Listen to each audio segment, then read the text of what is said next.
माँ दुर्गा में बहुत विश्वास रखती थी। उसके घर में धन धान्य की कोई कमी नहीं थी, पर उसकी सास स्वभाव की बहुत कंजूस थी।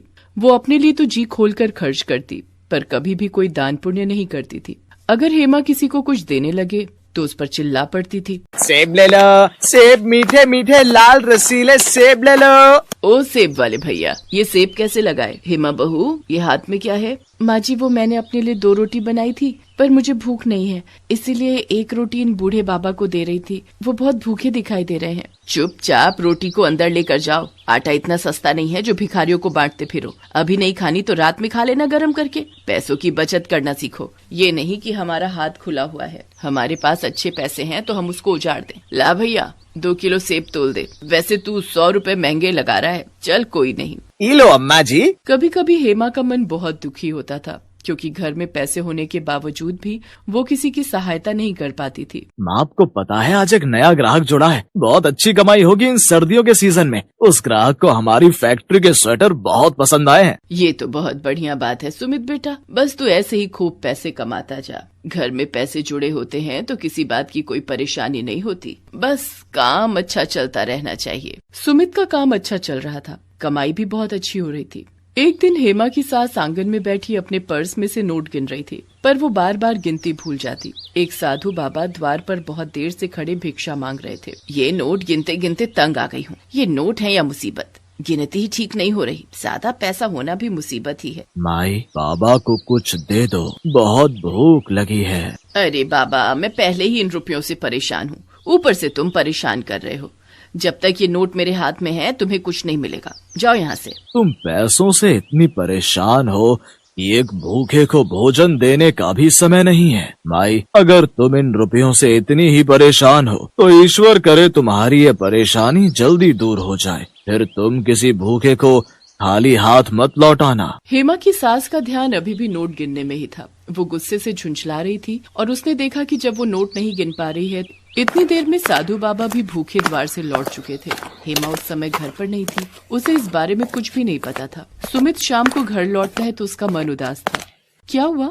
आप बहुत परेशान दिखाई दे रहे हो। मैंने बताया था ना, जो नया ग्राहक जुड़ा है, जिसने फैक्ट्री में स्वेटर का ऑर्डर लिखवाया था, अचानक उसने मना कर दिया है। मेरा बहुत नुकसान हो गया। मैंने तो माल बनवाना शुरू भी कर दिया था, पर उस ग्राहक को विदेश जाना पड़ा। आज ही उसका फोन आया है, वो माल बनवाने को मना कर रहा है। कोई बात नहीं, आप परेशान मत हो, सब ठीक हो जाएगा। ये नहीं तो कोई और ग्राहक आ जाएगा। आप बैठो, मैं खाना लगाती हूँ। पर ऐसा नहीं हुआ। सुमित की फैक्ट्री में माल पड़ा रहा, पर एक भी ग्राहक ने माल नहीं खरीदा।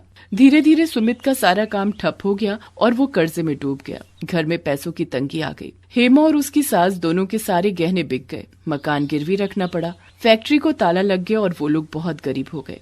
एक दिन हेमा घर के बाहर झाड़ू लगा रही थी, तभी वही साधु बाबा फिर से आए। क्या हुआ?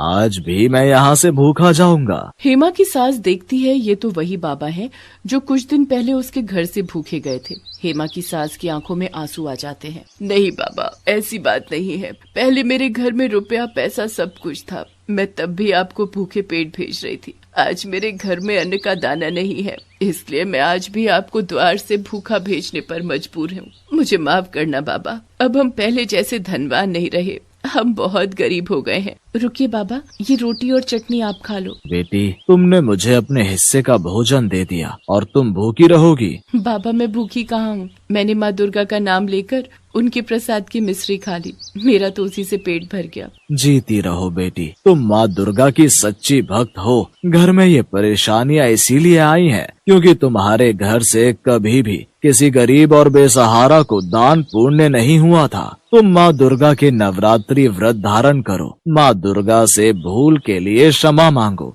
भूखों को भोजन खिलाओ, प्यासे को पानी पिलाओ। देखना, तुम्हारे घर की स्थिति पहले जैसी खुशहाल हो जाएगी। ठीक है बाबा, मैं माँ दुर्गा के नाम के नवरात्रि व्रत अवश्य रखूंगी। और फिर साधु बाबा के कहने पर हेमा ने विधि पूर्वक सच्चे मन से माँ दुर्गा के नवरात्रि व्रत रखने शुरू किए। वो माँ दुर्गा के नाम की जोत जगाती थी। घर में उनका कीर्तन और भजन करती थी, जिसमें उसकी सास और पति सुमित भी साथ देते थे। हेमा ने अभी 3 व्रत ही समाप्त किए थे कि सुमित खुशी से घर लौट कर आता है। माँ, जानती हो, मुझे स्वेटर और टी शर्ट का एक बहुत बड़ा ऑर्डर मिला है। दिसंबर तक मुझे ये ऑर्डर तैयार करना है। बहुत जल्दी जल्दी काम करना होगा।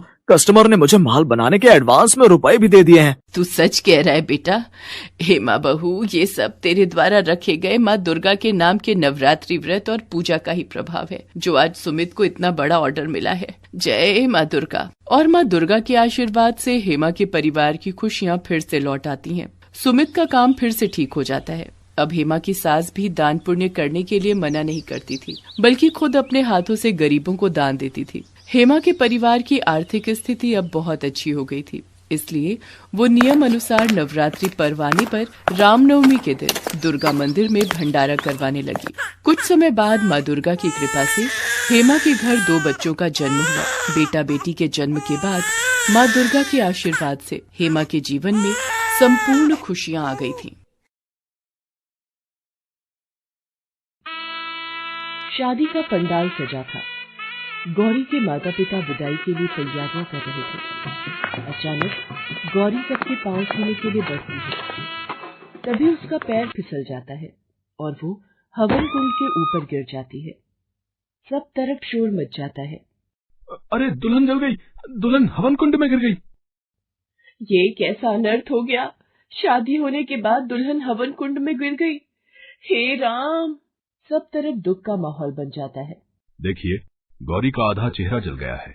दवाइयों से ठीक होने के बाद भी गौरी के चेहरे से जले का निशान नहीं जाएगा। हे भगवान, अब मैं लोगों को क्या मुंह दिखाऊंगी?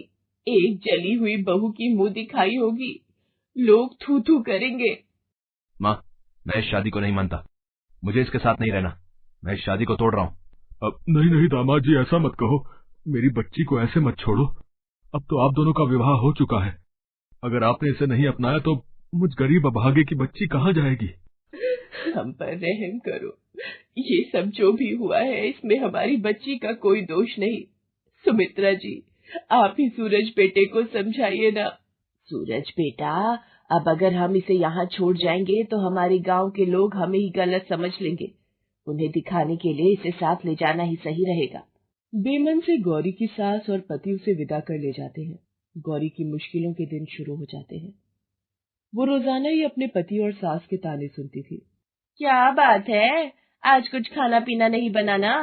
जी वो माँ जी, मैं इनके लिए शरबत बना रही थी। मैं अभी आपकी थाली लगा देती हूँ।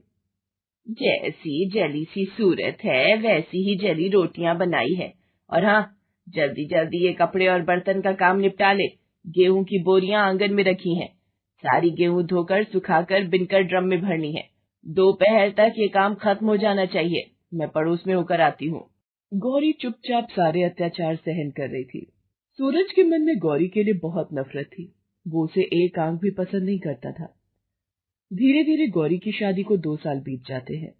एक शाम, वर्षा दीदी, तुम अचानक बड़े दिनों बाद आना हुआ। एक शहर में रहती हो, फिर भी मिलने नहीं आती।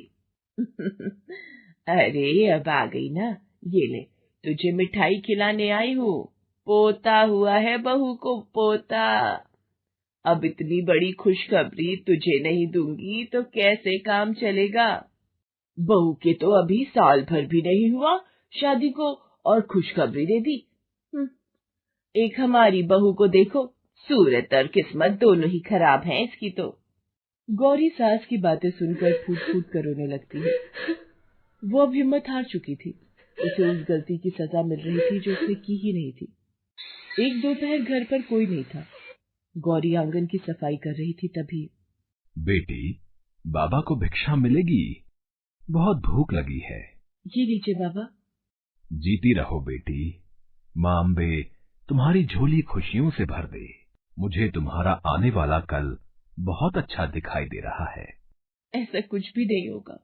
मुझे पता है बाबा, मैं अभागी नहीं रहूंगी। मेरे जीवन में खुशियां कभी दस्तक नहीं देंगी। गौरी साधु बाबा को अपनी सारी दुख भरी कहानी बताती है। बेटी, तुम दुखी मत हो। 2 दिन बाद नव दुर्गे व्रत प्रारंभ हो रहे हैं। तुम संसार के संपूर्ण दुखों का नाश करने वाली जगत जननी माँ दुर्गा के नवरात्रि व्रत की स्थापना करो। उनके व्रत और उद्यापन करो। कन्याओं को भोग लगाओ।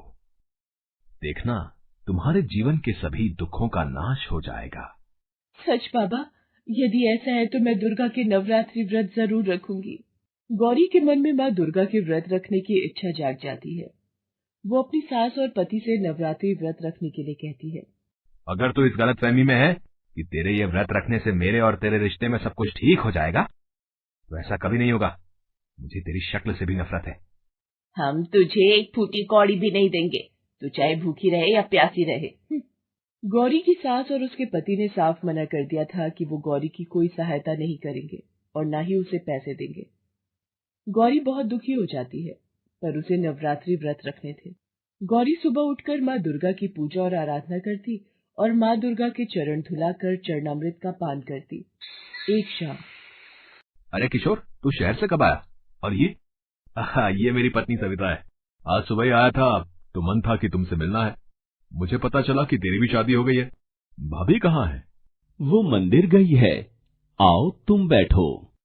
सूरज चाहता था कि उसका दोस्त और उसकी पत्नी गौरी से ना मिले, नहीं तो उसका अपमान होगा। पर अचानक गौरी मंदिर से वापस आ जाती है। ये कौन है भैया? ये हमारी नौकरानी है, घर के सारे काम यही करती है। गौरी की आंखों में आंसुओं की धारा बह जाती है। रोती हुई माँ दुर्गा के चरणों में बैठ जाती है। हे माँ आदिशक्ति, मुझे हिम्मत दो, मेरे दुख दूर करो। नवरात्रि व्रत के 7 दिन बीत जाते हैं। गौरी को दुर्गा अष्टमी के दिन कन्याओं का पूजन करना था। उनके लिए प्रसाद बनाना था, पर उसके पास कुछ भी नहीं था। गौरी रोती हुई दुर्गा मंदिर के लिए चल पड़ती है। रास्ते में गौरी को 3 लड़कियां मिली। उनमें से एक लड़की ने गौरी को आवाज दी। सुनो, जरा यहाँ आओ। आपने मुझे बुलाया? हाँ, हमने ही तुम्हें आवाज दी। क्या तुम हमारी मदद कर सकती हो? हमें किसी की मदद की आवश्यकता है। मैं तो एक दुखियारी हूँ, पर मेरे वश में होगा तो मैं आपकी मदद अवश्य करूंगी। हमें कन्या पूजन और माँ दुर्गा के नाम का भंडारा करना है, पर हमारा हलवाई नहीं आया है। इतना भोजन हम अकेले नहीं बना पाएंगे। क्या तुम भंडारा बनाने में हमारी सहायता करोगी?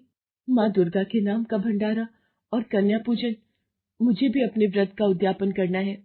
यदि आप तीनों के साथ प्रसाद बनाऊंगी और माँ दुर्गा को भोग लगाऊंगी, तो मेरा भी उद्यापन सिद्ध हो जाएगा। गौरी अपना सारा दुख भूलकर उन तीनों के साथ प्रसाद बनाने में व्यस्त हो जाती है। कुछ समय बाद गौरी बहुत ही स्वादिष्ट हलवा चने और पूड़ी का प्रसाद बनाकर तैयार कर देती है। गौरी, तुमने तो बहुत ही स्वादिष्ट प्रसाद तैयार किया है। एक काम करो, तुम बहुत थक गई हो, ये जल लो और इससे अपने मुंह हाथ धो लो। तब तक हम कन्याओं को भंडारे के लिए बुलाते हैं।